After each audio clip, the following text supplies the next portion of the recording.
Bienvenidos, hermanas y hermanos, a este segmento de este subprograma. Si ustedes conozcan primero su fe católica, un programa donde tratamos de responder sus preguntas y responder a sus comentarios también. Así que les invitamos para que ustedes sean parte de este programa.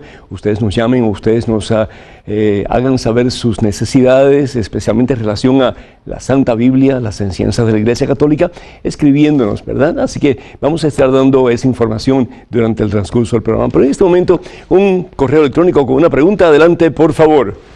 Padre Pedro, de niña mi abuela me enseñó que una mujer luego de dar a luz, en los 40 días de dieta, no debe ir a la iglesia, porque según su creencia, la Virgencita se tomó un tiempo para ir a presentar al niño Jesús al templo. Por lo tanto, si la Virgen Santísima lo hizo, nosotras las mujeres debemos hacerlo. ¿Es verdad esta tradición? ¿Cuánto es el tiempo ideal para bautizar un hijo que nace sano? ¿Apenas nace o hay que esperar? Jazmín Roa. Jazmín, Dios te bendice. Muchísimas gracias por tu pregunta y felicita a tu abuelita porque ha hecho muy bien en enseñarte cosas muy lindas acerca de Dios. En relación a esta tradición, si María Santísima realmente no visitó el templo, una de las primeras cosas que hace María Santísima es ir al templo. Nos dice la palabra de Dios que de acuerdo con la ley de Moisés, fueron a cumplir la purificación llevando al niño a Jerusalén para presentarlo. Y lo presentaron cuando, después de 8 días de nacido, el momento en que él iba a ser circuncidado, iba a ser presentado también ante Dios y se iba a convertir en parte del pueblo de Dios. Esa es la costumbre de los israelitas, ¿no? Que Jesús tuviera que ser parte del pueblo de Dios, porque Jesús, al fin y al cabo, pues es el pastor, el buen pastor del pueblo de Dios. Jesús es Dios. Pero sin embargo, María Santísima, al igual que Jesús, pues se identifica con el pueblo y se hacen parte de la cultura del pueblo. En el caso de María Santísima, María no tenía por qué ser purificada de nada, porque María era completamente limpia, María es inmaculada, María es santa en todo el sentido de la palabra. Es por eso que Jesús puede nacer en el vientre de María, porque no hay contaminación en ella y especialmente en su vientre, del cual Jesús absorbe todo lo esencial para poder tener un cuerpo como el nuestro. Pero sin embargo, la palabra de Dios nos dice en Levítico capítulo 3, versículo 17, y esto de nuevo es mandato de Moisés, y es Moisés quien da ese mandato, que toda la sangre y toda la grasa le pertenece a Dios. ¿Y por qué dicen ellos eso? Porque es parte íntegra de la cultura hebrea, porque la vida no puede existir donde no hay sangre. La vida no puede existir donde no hay grasa. ¿Y quién es la vida? Al fin y al cabo es Dios. Entonces, el que una mujer, por ejemplo, sangrara después de dar a luz a su bebé, eso implicaba como una especie de rechazo a la misma vida de Dios. Y vemos entonces en el libro de Levítico, en el capítulo 12, si vamos al libro de Levítico, en el capítulo 12, la palabra de Dios nos dice lo siguiente: Yahvé habló a Moisés y le dijo, habla a los hijos de Israel y diles, cuando una mujer conciba y tenga un hijo varón, quedará impura por 7 días. El niño será circuncidado en la carne al 8º día. Y eso es precisamente lo que hace María Santísima con José. Llevan al niño al 8º día al templo. Es decir, pues no hay excusa para no ir a la iglesia, ¿verdad? Pero ella esperará 33 días para ser purificada del flujo de su sangre. La razón básica, además de que pues se consideraba impura por el flujo de sangre, la razón básica por la cual tenía que estar 33 días en proceso de purificación era para que su esposo no la tocara. Entonces había una razón muy positiva para la mujer, para la mamá, de poder estar tranquila y cuidar a su bebé sin que su esposo se metiera en el medio. Entonces, ahí vemos cómo, benditos a Dios, pues todo lo que enseña la Biblia y todo lo que pide la Biblia, especialmente el Antiguo Testamento, muy particularmente en relación a estos procedimientos, era para cuidar a la mujer. En nuestros días, pues bien sabemos que una persona que da a luz ya, si está bien de salud, puede regresar a su casa y puede continuar con sus faenas más o menos, pues bien, ¿verdad? Cuidándose, por supuesto, pero bien. Y es importante entonces que vaya a la iglesia y que lleve a su niño a la iglesia. Y cuando bautizar al niño, pues lo más pronto posible, porque queremos dar lo mejor a la criatura, y lo mejor que le podemos dar a la criatura es la vida de Dios, y la vida de Dios la recibimos principalmente y por primera vez a través del bautismo. Que Dios te bendiga y muchísimas gracias por esa pregunta. Tenemos una llamada desde Chile. María, ¿me escuchas? Padre, buenas tardes, ¿cómo está? Muy buenas tardes, por la gracia de Dios, bendecido. María, adelante, por favor. Qué bien. Padre, ¿qué puedo hacer con una compañera de trabajo que siempre anda de mal humor? He estado trabajando con ella 3 años.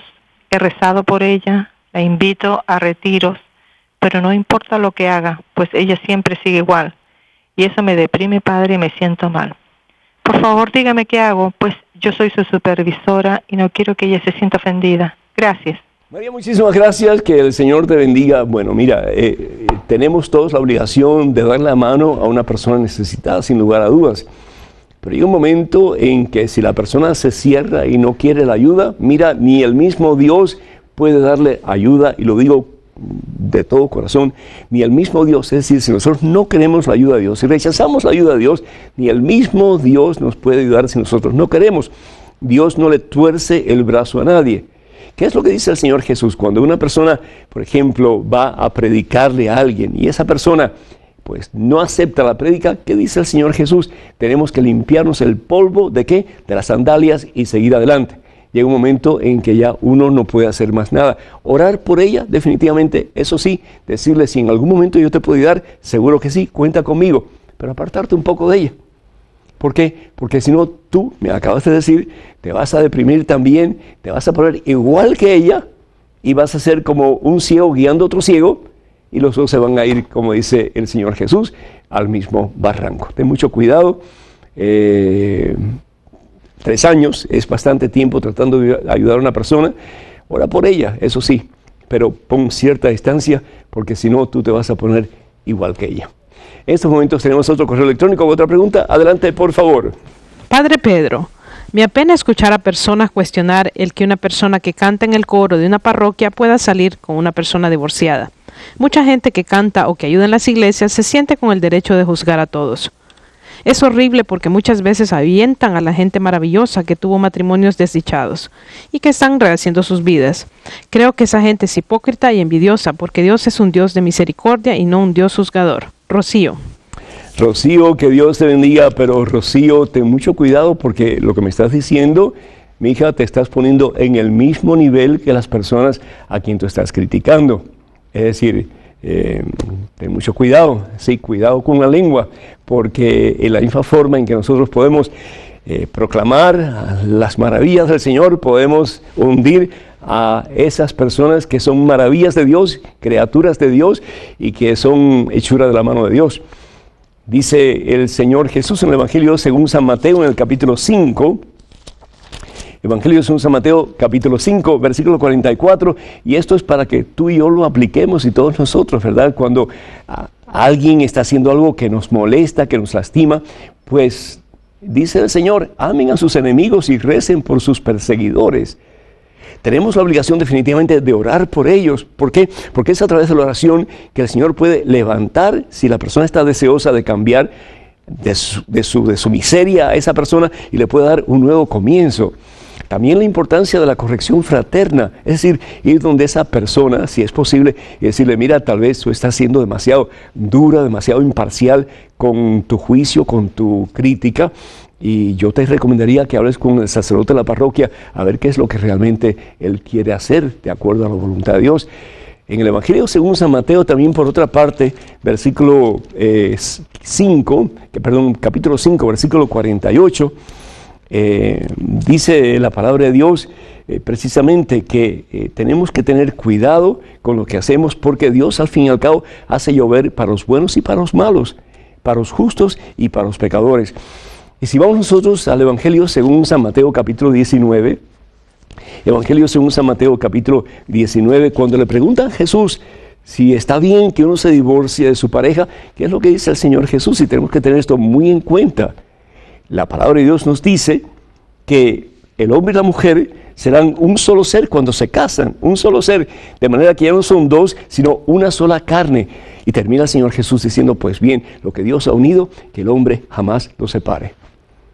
Cuando una persona se casa por la iglesia con otra, es decir, esa persona, aunque se divorcie por la ley civil, ante Dios sigue casada.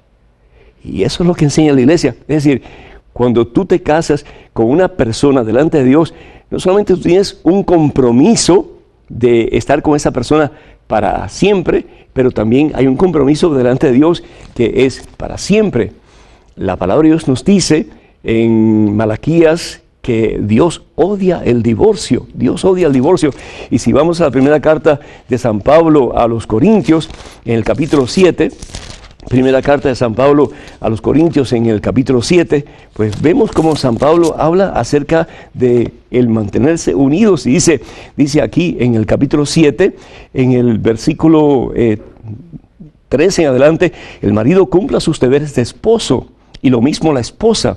La esposa no dispone de su cuerpo sino el marido, y el marido no dispone de su cuerpo sino que su esposa. Y es decir, que se unan, y si están de mal humor o si se quieren separar, que busquen la manera de unirse otra vez.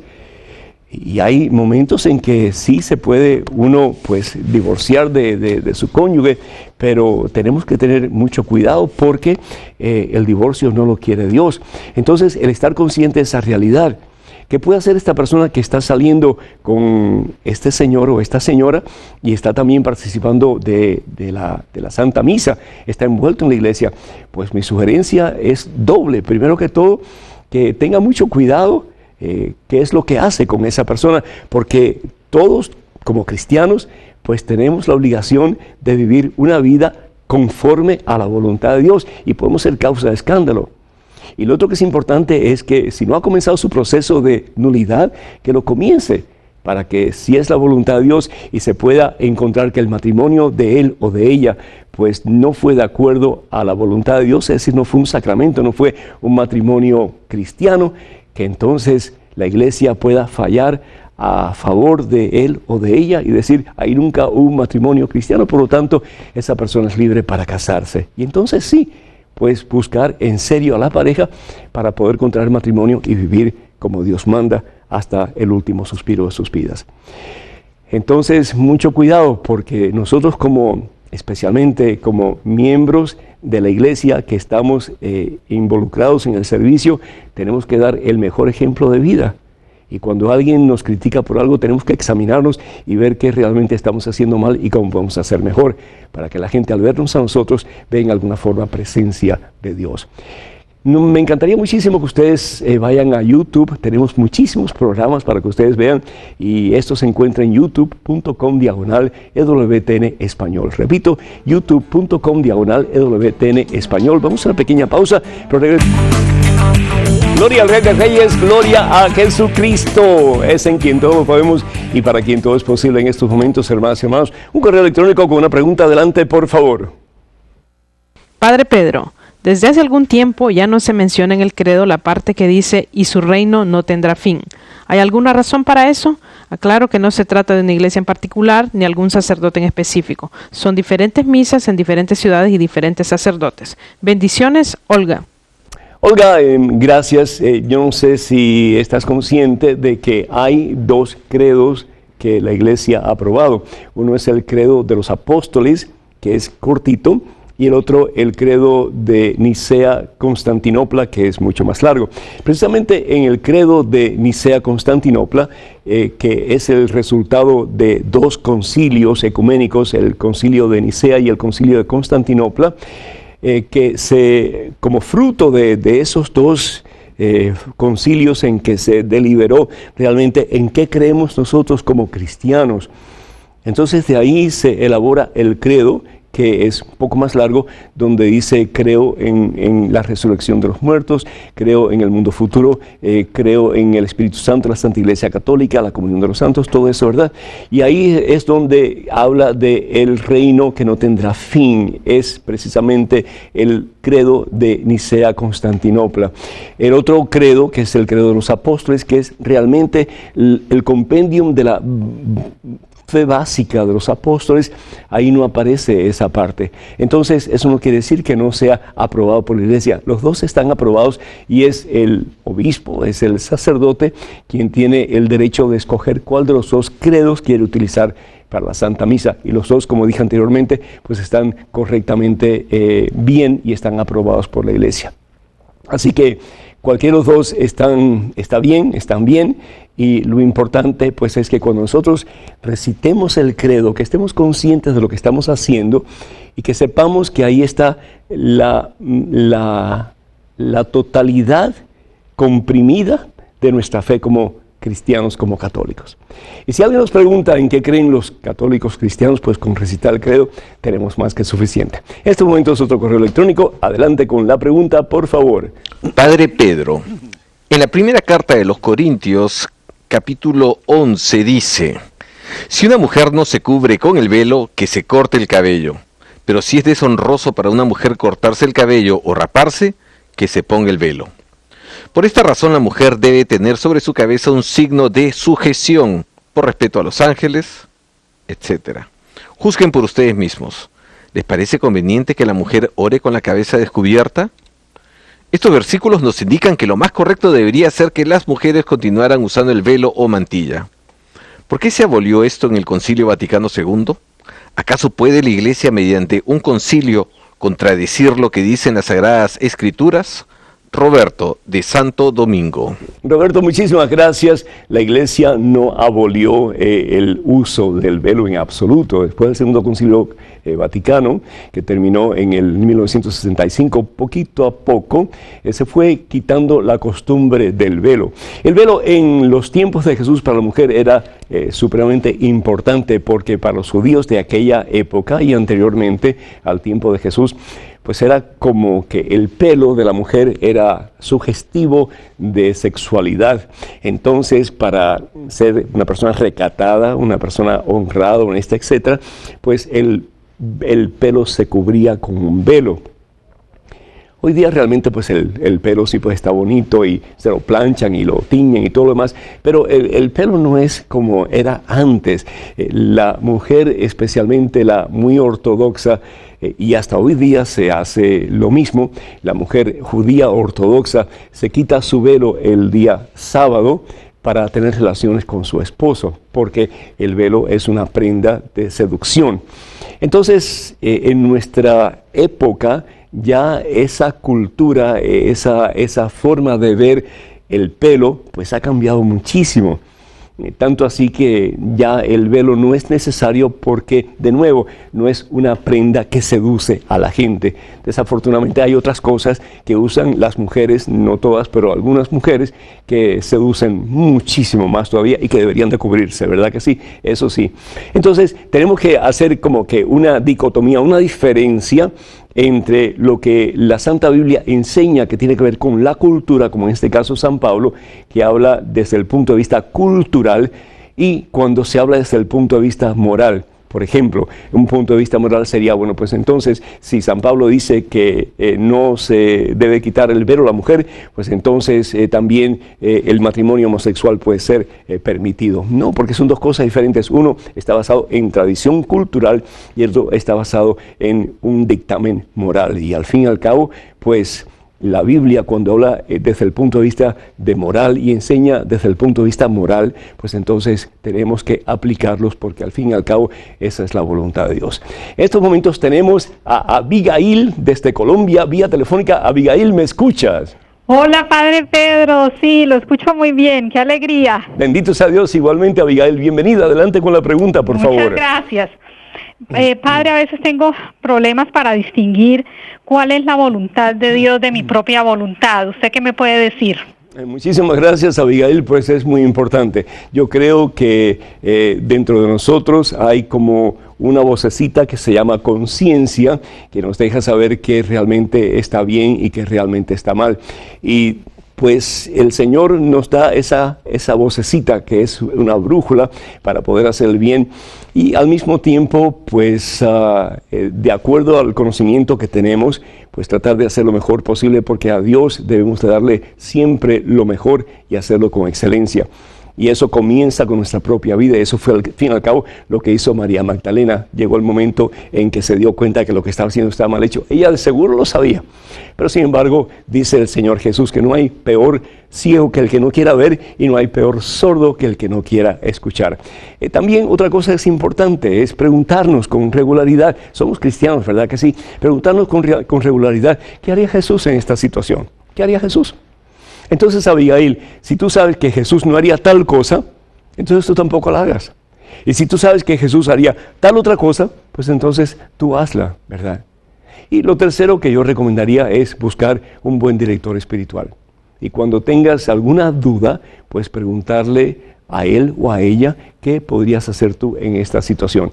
Un director espiritual no tiene que ser necesariamente un sacerdote, puede ser una religiosa, puede ser un laico comprometido, una pareja que camine en santidad, es decir, una persona confiable a la que tú le puedas decir, mira, esto es lo que está pasando en mi vida, ¿qué tú crees que debo hacer en esta situación? Y pues que la persona te dé ideas. Acuérdate que tenemos nosotros la obligación de formar nuestra conciencia, y la conciencia se forma en 4 etapas o niveles diferentes. Primero, yo tengo que estar consciente de qué es lo que tengo delante de mí, cuál es la situación que tengo delante de mí. Segundo, yo tengo que empaparme, tratar de buscar información, qué es lo que la iglesia dice al respecto, positivo o negativamente. Lo tercero que tengo que hacer es buscar dirección espiritual. Y cuarto, delante de Dios, orar y pedir al Señor que me guíe para tomar la decisión correcta. Si así lo haces, créeme que vas a estar en el camino correcto. Tenemos en estos momentos otro correo electrónico con otra pregunta. Adelante, por favor. Padre Pedro, soy católico, pero quisiera saber por qué, si Jesús predicaba con sencillez y nada de lujo, el Papa lo hace con coronas y con muchos lujos, bastante costosos. Ese dinero podría ser utilizado para dárselos a los más necesitados. Gracias, Giancarlos. Giancarlos, muchísimas gracias, que Dios te bendiga. Pues esa fue la misma pregunta que hizo Judas Iscariote, ¿no? Cuando precisamente María vierte el perfume costosísimo sobre la cabeza de Jesús. Y dice la palabra de Dios, versículo 4 al 5, Judas Iscariote, el discípulo que iba a entregar a Jesús, dijo, ese perfume se podría haber vendido en 300 denarios para ayudar a los pobres. ¿Y qué es lo que le dice Jesús? Los pobres siempre los tendrá contigo, pero yo no. Entonces, tenemos que estar conscientes, primero que todo, que Dios merece lo mejor. Dios merece lo mejor y a Dios hay que darle todo con excelencia. Desafortunadamente a veces somos un poquito codudos con Dios, ¿no es cierto? Y tratamos a Dios como si fuera limosnero, y del limosnero nada, porque Dios es el Dios de todo lo que existe, Él es el dueño de todo. Si hablar de una persona rica en su totalidad, pues ese sería Dios, bendito sea Dios. Y si bien es cierto que Dios es inmensamente rico, Dios se hace pobre por amor a nosotros. Y yo sé que eso es lo que tú estás diciendo. Y ahí llego. Pero también tenemos que entender que si bien es cierto que a Jesús le debemos de dar lo mejor de lo mejor de lo mejor de lo mejor, porque Él lo merece, también a su vicario, es decir, a su asistente, que es el Papa, debemos de respetarlo y de dar lo mejor que le podamos dar, porque al fin y al cabo Él representa a Jesucristo aquí en la tierra. Y cómo no tratar de cuidarlo, de amarlo y de dar lo mejor que le podamos dar. Si vamos al Evangelio según San Juan, capítulo 21, versículos del 15 al 17, vemos como el Señor aparta a Simón Barjona, a quien le da el nombre de Pedro o piedra firme, y le dice, ¿me amas más que estos? Es decir, que los demás. Y Pedro le dice, sí Señor, yo te amo, pues apacienta mis ovejas. Le da ese encargo particularmente a Pedro, para que apaciente las ovejas del Señor. El Papa es el pastor que actúa en el nombre del buen pastor, del supremo pastor, que es Jesucristo. El Papa entonces es el que está encargado de la grey, del rebaño de nuestro Señor Jesucristo, y cómo no tenerlo a Él en nuestro corazón en un lugar muy especial. El Papa Francisco, sin embargo, es un hombre muy sencillo, no usa coronas. La corona que en último lo utilizó, y es una tiara papal, así se llama, con 3 coronitas, la utilizó el Papa Pablo VI, y de ahí pues ya no se utilizó más. Por cierto, él donó esa corona, esa tiara papal, y hoy día se encuentra en la iglesia de la Inmaculada Concepción en Washington, en la capital de Estados Unidos. Pero el Papa actual, el Papa Francisco, es un hombre sencillo, un hombre que más aún habla intensamente de la pobreza y de buscar las formas de ser pobres. Así que si alguien realmente nos está abriendo los ojos en ese sentido y nos está haciendo dar cuenta de que la pobreza es un talento, es una cualidad, es un don de Dios, que debemos todos ejercitar de acuerdo a nuestras posibilidades. También el Papa nos enseña que si bien es cierto que dar a los pobres es de suma importancia, porque al fin y al cabo es un mandato evangélico, también es mucho más importante el amar. Y el amar incluye, pues, una parte muy importante de amar, que es el no criticar injustamente. Entonces, antes de criticar, dice San Pablo, conozcamos los hechos, las realidades, porque al fin y al cabo vamos a dañar a la otra persona. Y si queremos nosotros hacer el bien, pues entonces muchas veces lo mejor que podemos hacer es orar por esa persona y callarnos la boca. Hermanas y hermanos, me encantaría que ustedes se hicieran miembros de la página de este servidor en Facebook. Por favor, vayan a facebook.com/EWTN Español. Repito, facebook.com/EWTN Español. Vamos a una pequeña pausa, pero regresamos en cuestión de momentos. Así que, hermanas y hermanos, por favor, no se vayan, quédense con nosotros.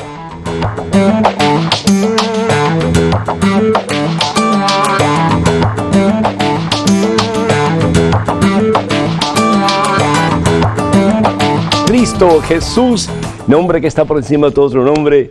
Jesús, que significa Dios salva, Dios nos saca de la miseria en que estamos metidos, y a ti y a mí nos da en este preciso momento la oportunidad de un nuevo comienzo. En estos momentos, una pregunta en un correo electrónico. Adelante, por favor. Padre Pedro, hace 2 meses y medio que soy mamá de Pedro. Con mi esposo estamos apáticos, raros, no disfrutamos del bebé. Estoy llena de miedos, angustias, muy decaída, y mi esposo también. Sabemos que necesitamos más de Dios.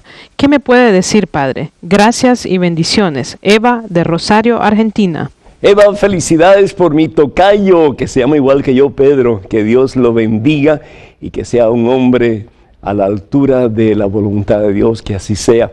Eva, yo creo definitivamente que el problema básico tuyo y de tu esposo es lo que se conoce con el nombre de depresión posparto, es decir, la depresión después del parto, que en la mujer pues se ha pensado que es problemas hormonales, y definitivamente pues tiene mucho que ver con eso, porque la mujer cuando está en el estado de gestación, pues las hormonas suben tremendamente, y después ya cuando da luz a su bebé, pues entonces hay un cambio drástico de hormonas, y esto como resultado pues hace que la persona se decaiga, se deprima, se entristezca y sienta que pues no vale nada, que su vida no sirve, y tal vez eso es precisamente lo que te está pasando a ti en estos momentos.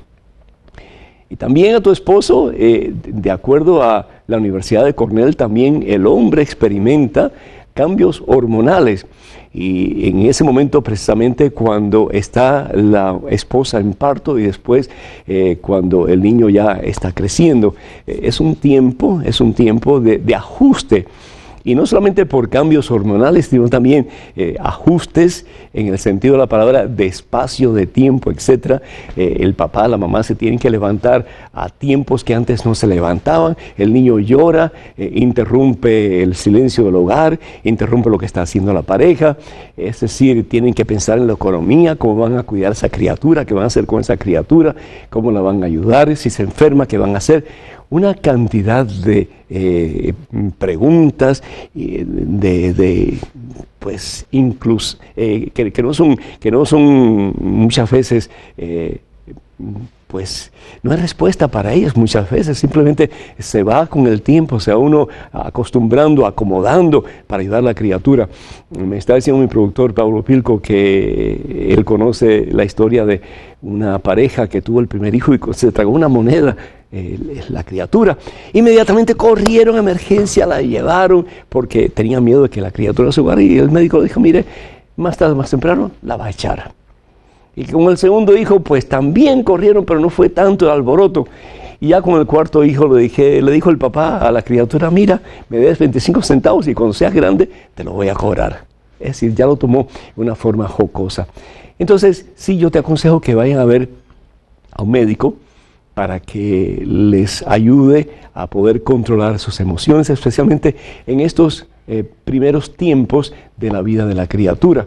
Y para que la criatura pues no se afecte tal vez con las actitudes negativas de ustedes. Acuérdense que los niños son como esponjitas, que todo lo perciben, todo lo reciben, y aun cuando los padres piensan que las criaturas no están conscientes de lo que está pasando, sí están conscientes y sí reciben y sí son afectados sus sentimientos, sus emociones. Y lo otro que sí, como tú acabas de decir, ¿verdad? Que ustedes busquen apoyo de la comunidad de la iglesia, que ustedes pidan oraciones, que ustedes hablen con el sacerdote para que en alguna forma la comunidad les apoye en este momento y para que ustedes puedan lograr entender y apreciar la maravilla del milagro que Dios les ha dado a ustedes en esa criatura que se llama Pedro. Cuenten con nuestras oraciones y que el Señor les bendiga en súper abundancia. Muchísimas felicidades. Tenemos muchísimas preguntas que ustedes nos han hecho, entre ellas esta que dice así: Padre Pedro, ¿de qué manera nosotros católicos podemos ir directo al cielo? Los santos quedan en el purgatorio hasta que son nombrados santos y luego van al cielo, o van al cielo y se les nombra santos. Pues una persona santa, cuando la iglesia proclama a alguien santo, lo que está diciendo es que esa persona, dos cosas. Primero que todo, es digno de ser imitado. Digno de ser imitado. Es un héroe en el cristianismo y por lo tanto se le debe de imitar. Una persona de carne y hueso como tú y como yo, una persona con debilidades como tú y como yo, pero una persona que, al igual que María Magdalena, tomó la decisión más importante de su vida. Voy a ser de Cristo Jesús hasta el último suspiro de mi vida y después con Cristo para toda la eternidad. Eso es un santo. Y segundo, la iglesia afirma que esa persona ya está en el cielo. Afirma que esa persona ya está en el cielo. A través de los milagros que Dios hace a través de esa persona en particular y a través de la vida de esa persona, que realmente, como dije anteriormente, pues es una vida heroica en el cristianismo. Entonces, no se le proclama santo cuando está en el purgatorio, sino que, es decir, se le proclama santo, no se hace santo, se le proclama santo por su vida heroica en su relación con Dios, con Cristo, y también pues porque la iglesia afirma que esa persona ya está en el cielo. Esta otra dice así: apreciado Padre Pedro, ¿qué ha dicho el Papa sobre el infierno? Alguien me dijo que él había dicho que no existía. Esto es pacotilla, eso no es cierto, hermanos. Es decir, ¿qué es el infierno? El infierno no es otra cosa sino que ausencia total e infinita de Dios. Es la persona que opta por separarse de Dios, y la palabra de Dios bien claro nos habla de que el infierno existe. Y si no, vayan al Evangelio según San Mateo, capítulo 25, versículos del 30 en adelante, cuando el Señor habla de los dos juicios, el juicio personal y el juicio universal, en que los buenos irán al cielo y los que no han obedecido a Dios porque no han querido, pues irán a suplicio eterno, que al fin y al cabo es ausencia total y completa de amor, soledad eterna, vacío completo para toda la eternidad, que al fin y al cabo es el infierno. Así que tenemos que tener mucho cuidado con lo que escuchamos y oímos de los medios de comunicación y sobre todo tratar de buscar medios que nos ayudan a entender, como especialmente Así Prensa, Encuentra y muchísimos otros medios de comunicación, para nosotros saber qué es lo que nos está diciendo la jerarquía y muy especialmente el Santo Padre. Y también pues ir a Radio Vaticano y a muchísimas otras informaciones, medios de comunicación, como por ejemplo EWTN, ¿por qué no? Y Radio Católica Mundial.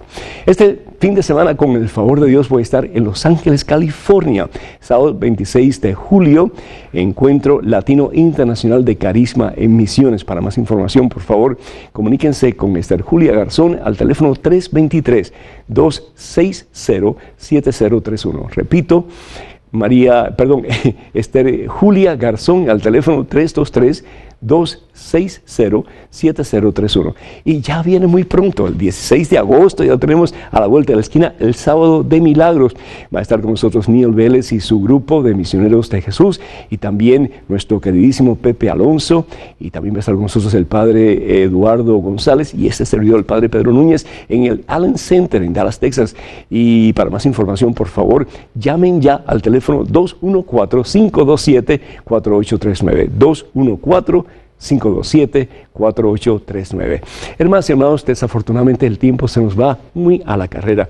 Nos gustaría muchísimo que ustedes sigan orando por este ministerio de WTN para seguir llevando la palabra de Dios hasta los confines de la tierra, y acuérdense de apoyarnos con sus ofrendas para que podamos seguir proclamando al mundo la palabra de Dios. Que el Señor nos bendiga en abundancia hoy y siempre. Y recuerden también regalos de mensaje, vayan a regalosdemensaje.com y ahí encontrarán diversidad de cosas lindas para regalar o para ustedes obtener. Que la bendición de Dios Todopoderoso, Padre, Hijo y Espíritu Santo, esté con ustedes hoy y siempre. Que pasen un día muy feliz y hasta el próximo miércoles, Dios mediante.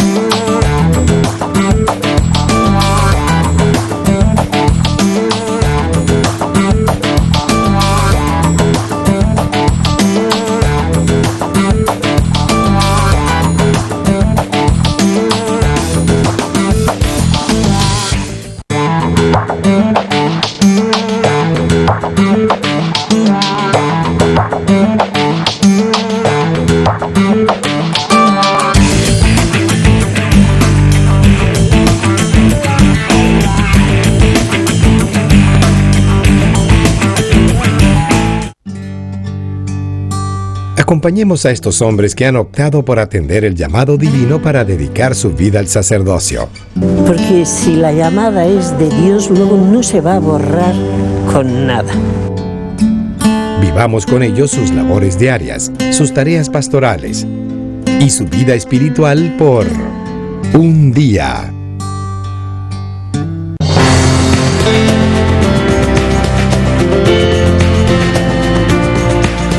La gente pregunta por qué la Iglesia Católica afirma que somos salvos por obra. Primeramente, eso es un error. El Concilio de Trento, en el siglo XVI, dice en una de sus cláusulas: anatema, sea maldito el que diga que se salva por sus propios medios. Eso lo dice el Concilio de Trento. La Iglesia no proclama que yo me salvo por mis propios medios. La Iglesia proclama que yo me salvo por la redención gratuita de Jesucristo, con la ayuda de las obras que produce mi vida cuando me ajusto a la observancia del Evangelio de Jesús. El problema es que nuestros hermanos de otras iglesias confunden redención con salvación. La redención es la acción gratuita de Jesús de volvernos a redimir en el amor del Padre. Salvación es el proceso en el cual yo apropio para mi vida esa redención de la cual Jesús gratuitamente me trae. ¿Cómo yo ajusto mi vida a la redención de Jesús? Yo la ajusto viviendo de acuerdo al Evangelio. El ajustarme a vivir al Evangelio produce obras de fe. Esas obras que yo produzco son la medida en la cual yo proclamo que me estoy ajustando a la salvación de Jesucristo. Hermano, la salvación es un proceso que comienza el día del bautismo y termina el día que te encuentras con el Señor. La redención gratuita, la justificación gratuita, la salvación es el producto de mi vida ajustándose al Evangelio. Eso, hermano, son las obras que no me dan a mí la salvación per se, sino que le dice al Señor que mi vida ha sido ajustada al Evangelio de Jesucristo. Si quiere más datos sobre esto, puede entrar a ewtn.com/español. Uno de los rasgos distintivos de México es su religiosidad, así como la presencia de la Iglesia Católica es su identidad. Un recorrido por su historia, su arte, su cultura y la vitalidad de sus instituciones religiosas. México Católico.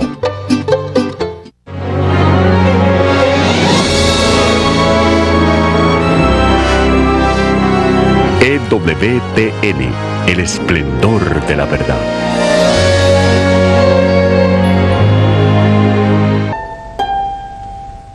Amanece en Jesús María, pequeña población cercana a San Luis Potosí. En un paisaje austero y sugestivo, percibimos una presencia que parece centrarlo todo. Es una cruz, situada en el atrio del santuario dedicado a la cruz sacerdotal de Cristo. Esta es una cruz diferente, coronada por una paloma blanca y entre sus brazos un corazón rodeado de fuego, aunque coronado de espinas y es atravesado por una lanza. Esa cruz tiene una historia que apenas pasa los 100 años. Fue colocada por iniciativa de una mujer que se llamó Concepción Cabrera de Armida y a la que se le conoce familiarmente como Conchita. Una mujer extraordinaria dentro de las circunstancias ordinarias de su vida. Mexicana, nacida en San Luis Potosí en 1862, en una época en la que el país pasaba por cambios muy intensos. Sus padres fueron conocidos hacendados de San Luis Potosí, gente buena, cristianos de fondo. Mis padres fueron Octaviano de Cabrera y Clara Arias. Era mi padre muy caritativo con los pobres. No podía haber una necesidad sin aliviarla. Era de carácter alegre y franco. Mi madre era una santa. Se casó a los 17 años y fuimos 12 hermanos, 8 varones y 4 mujeres. Yo fui la número 7 entre 2 hombres, Juan y Primitivo el jesuita. Su instrucción se ve afectada por la situación religiosa del país. Recibe su formación con maestras en la casa y como su mayor atractivo es la música, dedica largas horas al piano y al canto. De cosas de casa sí nos enseñó mi madre, desde fregar suelos hasta bordar. En la hacienda, desde ordeñar, hacer pan, cosas de cocina.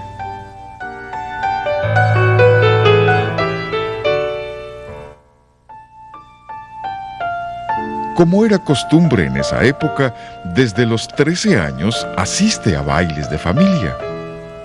Me agradaba gustar y que me sacaran a bailar. Tuve muchos pretendientes, pero yo quise más a Pancho y nunca le hice caso a ningún otro. Pancho era Francisco Armida García, un muchacho bueno, trabajador y honesto.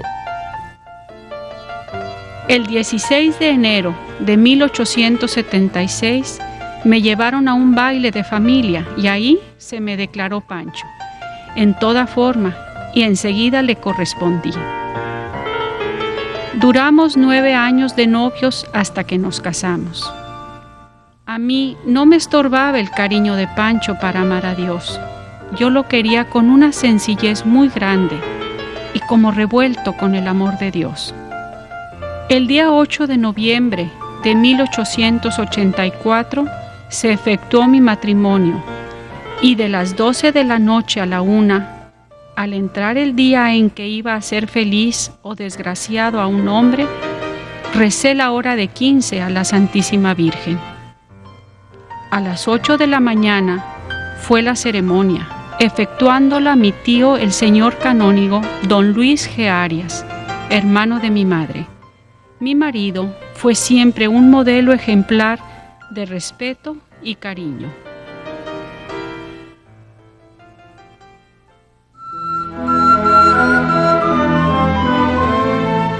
Desde los años de su noviazgo, Conchita reza una oración que nos indica ya su inmensa capacidad maternal y el deseo de formar corazones que amen al Señor. Le decía cuando comulgaba a mi Jesús: Señor, que me case y que me des muchos hijos, para que te amen y te sirvan. Tú ves que nada valgo, y así ellos te amarán por mí. A las 9 de la noche